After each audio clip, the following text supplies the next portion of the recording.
Maintenant que nous avons Rails installé sur notre machine et que nous avons vu un petit tour d'horizon de qu'est-ce qu'était Rails, etc. Donc quand vous faites Rails version, comme on a vu, vous avez votre version de Rails qui s'affiche.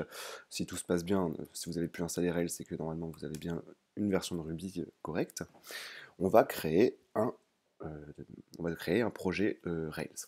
Donc pour ce faire, moi je vais aller sur mon bureau, j'avais créé un dossier Ruby dans lequel il y avait tous les tests Ruby que l'on avait fait dans la vidéo Ruby, et je vais créer un dossier qui va s'appeler pas Rails, parce que du coup ça peut poser des conflits, mais on va créer, tiens, on va créer un système de blog. Donc on va blog.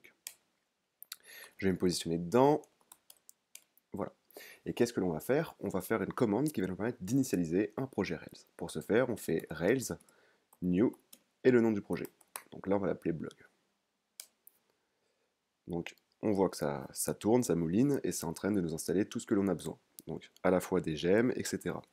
Parce que oui, un projet Rails de base utilise des gemmes. Donc j'ai bien mon dossier blog qui a été créé dans le dossier blog. Bon, c'est un petit peu bête d'avoir créé deux dossiers blog, mais bon, c'est pas grave, on va aller se mettre dans le dossier blog, et voilà. Donc je regarde si je suis bien dedans, j'ai tout ça qui est à l'intérieur, on va aller ouvrir tout ça directement dans Sublime Text. Ça va être beaucoup plus simple que de passer par la ligne de commande. Donc on va sur Ruby et on va ouvrir notre blog dans notre éditeur de texte. Et voilà, vous voilà dans un projet Ruby on Rails. On va faire un petit tour d'horizon un petit peu de tout ça pour que l'on puisse un peu plus se rendre compte de qu'est-ce qui va nous servir, dans quoi on va écrire notre code, et à quoi servent les dossiers. Donc, dans un premier temps, il y a le readme.md. Donc ça, en fait, c'est lorsque ça vous permet déjà d'écrire un petit peu de texte pour les personnes qui vont prendre le projet si jamais vous travaillez à plusieurs, mais surtout notamment si vous pushez votre projet sur Git, c'est ce qui va se mettre en dessous. En fait, le README, c'est les explications du projet. Donc je vous amène à le modifier le jour où vous publiez un projet pour expliquer un petit peu la version de Ruby, les dépendances, et ainsi de suite, tout ce qu'il y a d'utile à savoir sur votre projet. Ensuite, on va avoir le rec-file. Donc le rec-file, c'est le fichier de configuration de rec. Rec, c'est ce qui va nous permettre d'effectuer des tâches. Donc on verra ça un tout petit peu plus en détail dans quelques vidéos, mais vous verrez que les tâches, ça peut être très pratique. Ça va vous permettre d'exécuter un morceau de code sans avoir forcément à faire appel au code à proprement parler, visible, et qui fait marcher votre application. En fait, ça vous permet d'effectuer certaines tâches, on va dire, de fond qui se passent derrière, en fait, sans que ça se voit. Le package .json, donc, qui est désormais, oui, dans Ruby on Rails. C'est vrai que j'avais oublié qu'il le mettait, donc ça, pour l'instant, on va pas forcément s'en occuper, on va pas beaucoup l'utiliser. Le gemfile.lock, donc ça, c'est un fichier qui va résumer un petit peu tous les gemmes que vous avez installés dans votre projet. Vous voyez que quand vous installez Ruby, Ruby on Rails arrive avec énormément de gemmes installées. C'est ce qui permet en fait de créer le projet. Le gemfile, donc ça c'est très très important, c'est là où vous allez pouvoir installer toutes vos dépendances. Vous pouvez voir qu'ici, de base, le gem SAS est installé pour qu'on puisse utiliser SAS. Il y a CoffeeScript qui est installé, Turbolinks pour pouvoir aller plus vite dans la navigation JavaScript. Ensuite, on a aussi des groupes pour le développement, pour le test et pour la production. Si vous n'avez encore jamais fait d'application web, ça va être des notions que vous allez apprendre, et vous allez voir que voilà, on a différents types d'environnements quand on développe une application. On va avoir l'environnement de développement, qui est l'environnement sur lequel on va travailler en local sur notre ordinateur. Et on va avoir l'environnement de production, c'est-à-dire un environnement de production, c'est un environnement qui est envoyé en fait en ligne. C'est-à-dire que quand on a pushé sur Heroku, qu'on a pushé sur AWS, donc Amazon Web Service, et ben là on va avoir un environnement de production. Et on a aussi l'environnement de test. Donc ça, c'est quand on va faire des tests sur notre code. Dans cette premier jet de vidéo sur Rails, on va pas voir le test. On verra ça plus en détail après, quand on rentrera plus en profondeur dans Ruby et ce qu'on peut faire avec. Et vous voyez aussi, ici, on a le gem SQLite 3. Donc ça, en fait, c'est votre base de données. Donc de base, Rails arrive avec cette base de données-là, mais il est également possible de l'installer avec PostgreSQL ou même MongoDB. Le driver MongoDB pour Rails, c'est Mongoid. Voilà, on a un fichier config.ru, donc ça, Ok, donc ça c'est votre fichier qui va vous permettre de démarrer les serveurs. Un git ignore, donc ça c'est pour ignorer les fichiers dont on n'a pas besoin lorsqu'on va pusher sur Git. Et on a fait le tour des premiers fichiers à la source de l'app. Ensuite, on va voir le fichier DB. Donc le fichier DB arrive vide avec juste un seeds.db parce que forcément vous n'avez rien qui a été créé dedans et vous n'avez pas généré non plus de fausses valeurs. Donc voilà, mais ce fichier va vite se remplir, mais vous n'aurez pas forcément besoin d'y toucher parce que Rails arrive avec des lignes de commande qui sont très pratiques, qui vous permettent de tout faire tout seul sans avoir besoin d'écrire dans ce fichier. Le dossier config est très important, c'est là où en fait on va avoir dans un premier temps tout ce qui est relatif à notre application. Donc ça, le require relative, on l'avait déjà vu hein, dans la section module dans Ruby. On va require Ruby, on va ici avoir le bundler pour tout ce qui va être nos gems, ça va permettre de les compresser et de les utiliser dans l'application. On va avoir, qu'est-ce qui est important, le database YML, donc c'est là où il y a toutes les configurations de votre base de données.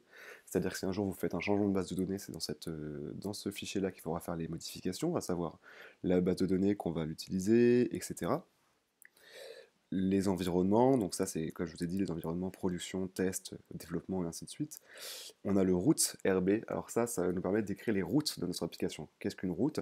C'est tout simplement l'URL sur laquelle on va se trouver. En fait, c'est la gestion des URL et tout va se faire à partir de ça. Donc chaque route va correspondre à une action dans un contrôleur et ainsi de suite, mais vous verrez quand on va commencer à développer l'app, ça va être beaucoup plus simple à comprendre.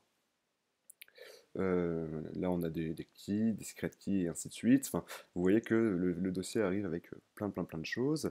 L'environnement, donc ça, c'est pour des configurations différentes selon les environnements que vous utilisez. Ça aussi, on sera amené à y toucher peut-être un petit peu plus tard. Et ensuite, les initialiseurs aussi, ça vous permet d'initialiser les choses. Par exemple, Device, qui est un gem de login, il y aura quelques configurations peut-être à faire ici. Si on prend Facebook Omnios, pareil, on aura des configurations à faire.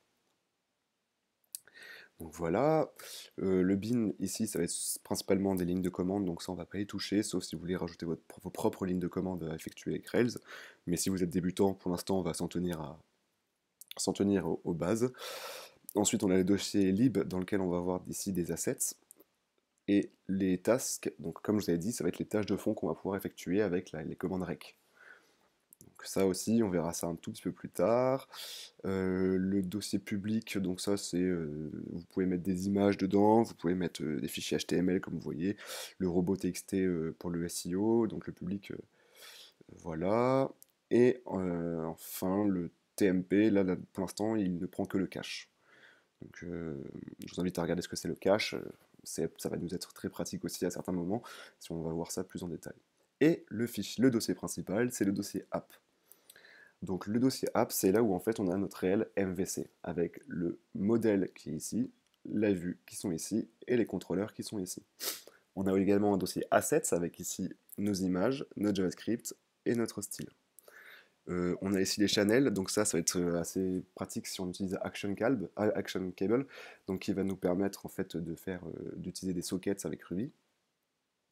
Des helpers, donc ça c'est pour créer des espèces de modules d'aide qu'on va pouvoir ensuite require dans notre code.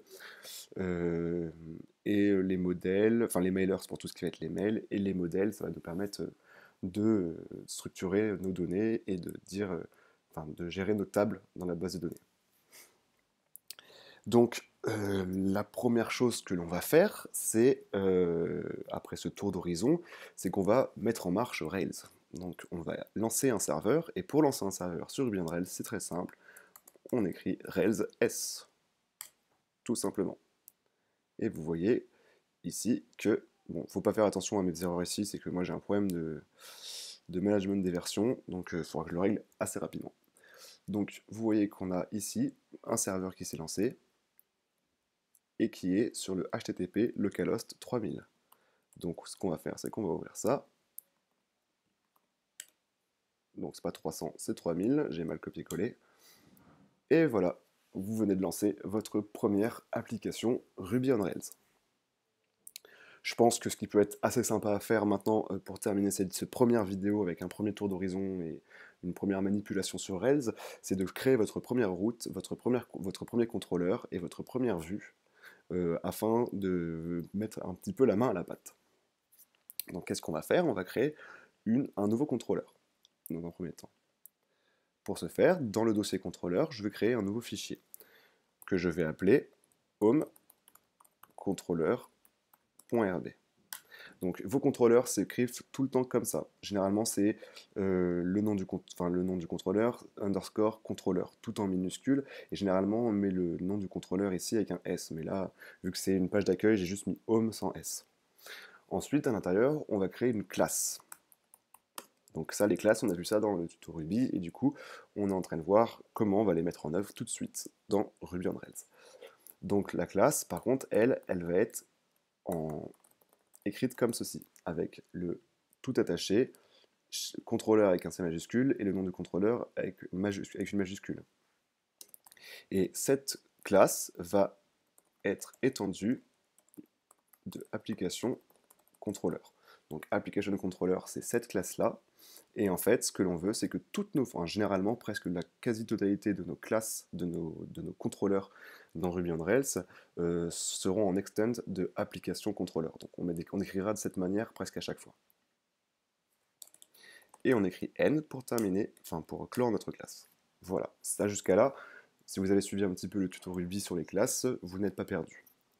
Ensuite, qu'est-ce qu'on va faire? C'est qu'on va créer une méthode. Sauf qu'on ne va pas faire une méthode d'initialiseur, parce que en fait, Ruby on Rails permet d'éviter cette partie un peu initialisation d'une classe, etc., quand on fonctionne dans les contrôleurs. Donc là, on va juste créer une page qui va s'appeler def, on va l'appeler index, et c'est tout. On a créé une classe, une méthode qui s'appelle index. Je ne vais rien mettre dedans, et je vais vous expliquer pourquoi après. Tout simplement, on va les garder ouverts tout de même, et on va aller ouvrir notre route.rb. Donc voilà, ici, on veut que la route soit à la source. Donc en fait, si l'on veut avoir une nouvelle page personnalisée ici, à la place d'avoir le Yeah You on Rails, ce que l'on va faire tout simplement, c'est qu'on va faire route to. Et là, entre les guillemets, on va dire qu'on veut notre home controller avec la méthode index. Comme ceci. On va réactualiser notre page. Et là, il va nous donner une erreur. Super, action controller, mais il nous manque un template. Pourquoi? Parce que pour rendre cette route avec cette méthode index, on a besoin d'une route. Donc très bien, on a besoin d'une vue, excusez-moi. Donc très bien, ce que l'on va faire, c'est qu'on va aller créer notre vue dans le dossier view. Et ce qu'on va faire dans un premier temps, c'est créer un dossier. On va créer le dossier qui s'appellera home, donc le même nom que notre contrôleur. On le met au home, et donc du coup, vu que notre contrôleur est au singulier, on met notre dossier au singulier. Et ici, on va créer un nouveau fichier qui va s'appeler, pareil que notre méthode, index.html.erb. Donc c'est le template Ruby, c'est ERB par défaut. Vous avez aussi la possibilité d'utiliser le HTML, je crois. Enfin, vous avez d'autres langages de templating et vous avez même la possibilité, plus tard, ça c'est quand vous aurez acquis un certain niveau, de faire une API avec Rails, avec Ruby et Ruby on Rails, et en fait, derrière, d'avoir vos vues qui sont faites en React ou AngularJS ou même Vue.js. Donc voilà, mais pour l'instant, on va utiliser ERB. Et on va mettre ici tout simplement un H1 qui va dire Hello World. Je vais actualiser ma page et je vois bien que j'ai mon Hello World qui s'affiche maintenant à la racine de mon site. On va récapituler un petit peu, histoire que tout soit bien clair pour vous. Donc qu'est-ce qu'on a fait? On a créé un contrôleur, home controller, avec une méthode index. Le contrôleur est donc un objet, c'est une classe qui s'appelle home controller. On a créé une méthode index qui va nous permettre en fait d'avoir une action. C'est-à-dire que ce contrôleur a maintenant une action qui s'appelle index. Donc si on veut ensuite pouvoir afficher, donc on va créer une route. Donc la route ici c'est ROOT, donc pour route, c'est-à-dire que c'est la racine de notre site. C'est-à-dire que là, c'est justement cette URL-là. On définit tout et on dit en fait qu'on veut le home controller et la méthode index. Et ensuite, on a défini une vue qui s'appelle index.html.rb pour pouvoir en fait, au final, afficher quelque chose sur cette route. Donc, tout simplement, cette route a besoin du contrôleur home et de la méthode index pour s'afficher et pour afficher par la suite notre index.html.erb. Donc voilà, là, dans un premier temps, c'était une première vidéo pour vous donner un petit peu un aperçu de ce qu'est Rails. C'est un aperçu assez court, vous allez voir qu'on peut faire encore plein de choses super cool. Et dans la prochaine vidéo, on va commencer un petit peu à voir comment générer des modèles automatiquement avec la console, comment faire un scaffold, donc c'est-à-dire avoir un contrôleur, un modèle et une vue qui sont générés automatiquement par Rails, sans avoir besoin de faire ça à la main. Et vous verrez aussi qu'est-ce que le CRUD. Donc en fait, le CRUD, c'est Create, euh, Update, Delete, and il m'en manque un. Non, je dois les avoir. Et Edit, en fait, ça vous permet en fait d'avoir tous les aspects d'un objet. Donc on va pouvoir créer un objet, supprimer un objet, modifier un objet et afficher un objet. Donc on voit ça dans la prochaine vidéo.